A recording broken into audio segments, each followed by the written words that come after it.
seu lixo, nosso luxo. Basicamente é isso. O Mano Menezes está assumindo o Grêmio. Já, pelo menos, é o que diz a matéria do GE. De nossas notícias, importa bastante o fato do Fluminense já ter suas datas, horários e locais definidas na Copa do Brasil e, principalmente, Gabriel Fuentes. Segundo o GE. Globo, Gabriel Fuentes está retornando e a gente vai falar disso aqui agora também. Eu sou Gabriel Amaral, sou jornalista, sou tricolor.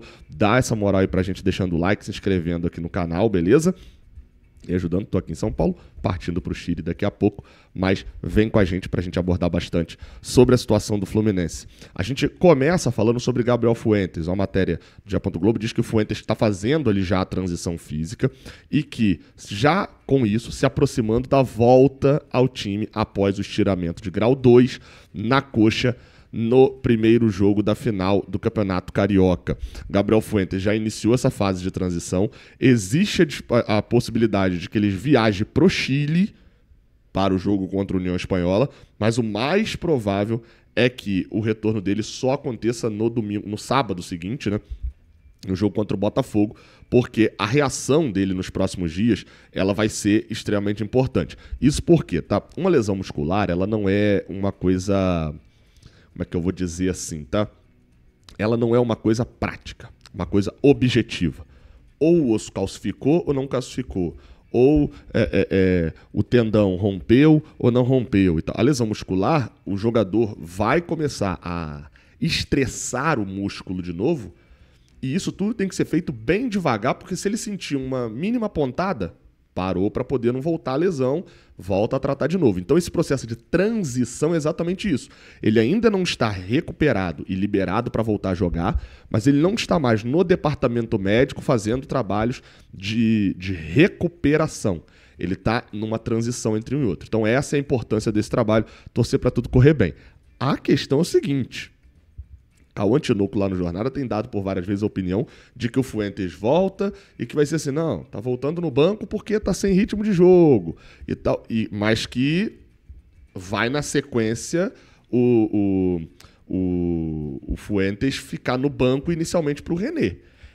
O Renato escolheria isso. Eu acho que essa fase do René titular, ok, foi ótima para ele, aquela primeira imagem do René tinha sido muito ruim, etc. Show de bola. Dito isso, para mim o René volta pro banco. O Fuentes é o titular do Fluminense até para ele voltar pro banco com crédito. Até para voltar pro banco com crédito, tá? Voltar no banco e a gente tá pensando bem assim, não, a gente não precisa contratar um lateral esquerdo não. O René deu conta do recado quando o Fuentes estava fora. Tá? Acho que é isso. Mas é aquele negócio, né? O Renato não treinou o Fuentes. Vamos ver como é que o Gabriel Fuentes volta também, tá?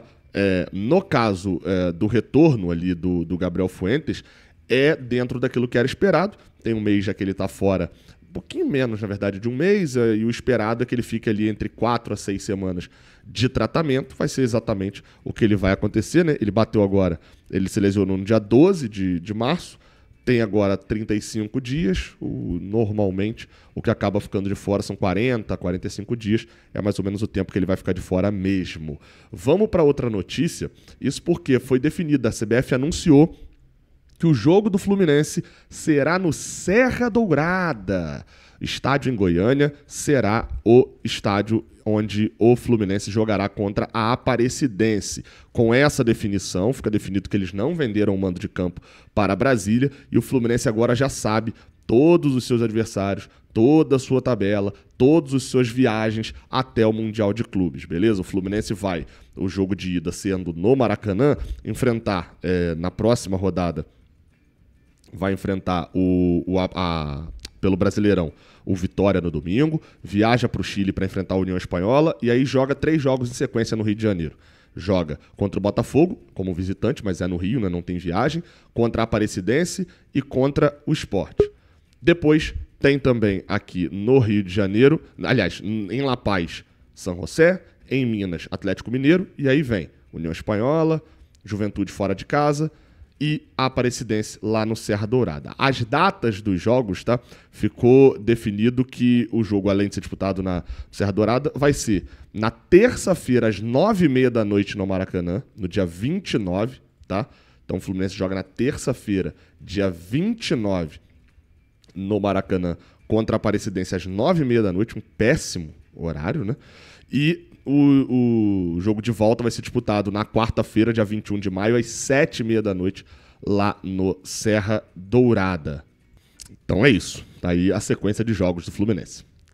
Vamos lá, a gente fala sobre a arbitragem, tá? Do próximo jogo, a arbitragem de Fluminense e Vitória. Fluminense e Vitória será apitado pelo Matheus Candansan.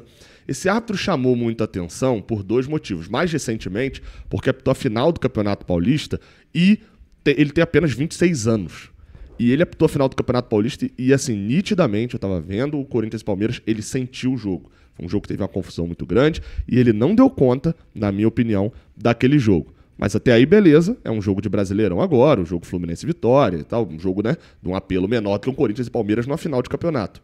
Só que tem uma curiosidade, porque no ano passado ele apitou aquele 2-2, lembra, contra o Grêmio no Maracanã? Eu não estava nesse jogo, era aniversário da minha mãe. Um dos pouquíssimos jogos que eu não fui do Brasileirão do ano passado, só 2 ali, eu não fui no Maracanã. Mas vocês vão lembrar que o Fluminense estava ganhando por 2-1, no último minuto tem um pênalti que, entre nós aqui, convenhamos, foi muito claro o pênalti feito pelo Fluminense naquele jogo contra o Grêmio, e o pênalti é praticamente no último minuto, tem uma confusão e etc, enfim. No final das contas, tem a cobrança de pênalti, sai o gol, é o famoso jogo do Marcelo, né, da confusão do Marcelo com o Mano Menezes. O Grêmio faz o segundo, empata o jogo e o Fluminense sai ali com uma tristeza muito grande porque estava a caminho do rebaixamento. E naquela partida, o pênalti foi do Fábio, né, que ele saiu todo estabanado, o Mário Bittencourt foi relatado na súmula pelo árbitro. Tá? O árbitro Matheus Candansan disse que após o jogo, o Mário Bittencourt falou pra ele: nunca mais você vai apitar aqui, seu vagabundo ladrão. Pode me relatar que eu quero ver acontecer alguma coisa comigo. Bem, no final das contas não aconteceu nada com o Mário Bittencourt, ele não foi punido, mas ele chamou o cara de horroroso, disse que ele era um vagabundo, ladrão sem vergonha.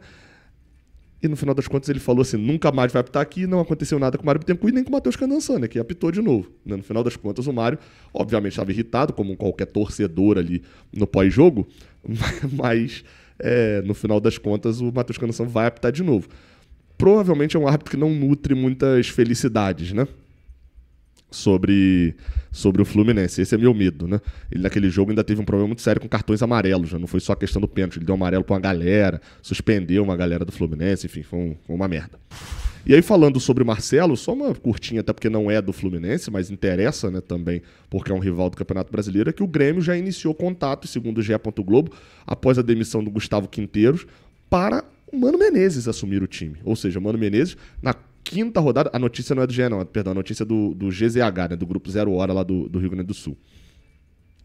Ou seja, né, o Mano Menezes na quarta rodada já tá tentando salvar o Grêmio do rebaixamento. Assim, cara, é complicado, porque, vamos lá, né, Mano tem história lá no Grêmio, né. Ele era o treinador, se eu não tô enganado, é isso, ele era o treinador da Batalha dos Aflitos e era o treinador do vice-campeonato da Libertadores em 2007 também pelo Grêmio. Mas assim, a gente vai jogar... Gente, só relato aqui pro torcedor do Fluminense, tá? A passagem do Mano Menezes pelo Fluminense não é ruim como um todo. Não é ruim. Esse ano dele é desesperadoramente péssimo. O ano passado, o Fluminense fez uma campanha de Libertadores. E mais de um turno. Então, assim, o Mano Menezes se mostrou limitado. O Mano Menezes se mostrou problemático na relação com o grupo. Mas o Mano Menezes não fez uma passagem ruim aqui, né, gente? Pô, pelo amor de Deus, a gente era a pior campanha disparada da história do Campeonato Brasileiro e a gente terminou dentro da vaga da Sul-Americana. A gente ganhou de boa parte dos times da parte de cima da tabela. Então, o ano de 2025, de fato, foi ruim. Então, enfim, quero ver o que ele vai arrumar no Grêmio, tá? Não esquece de deixar o like, se inscrever aqui no canal. Tamo junto, até a próxima. Valeu.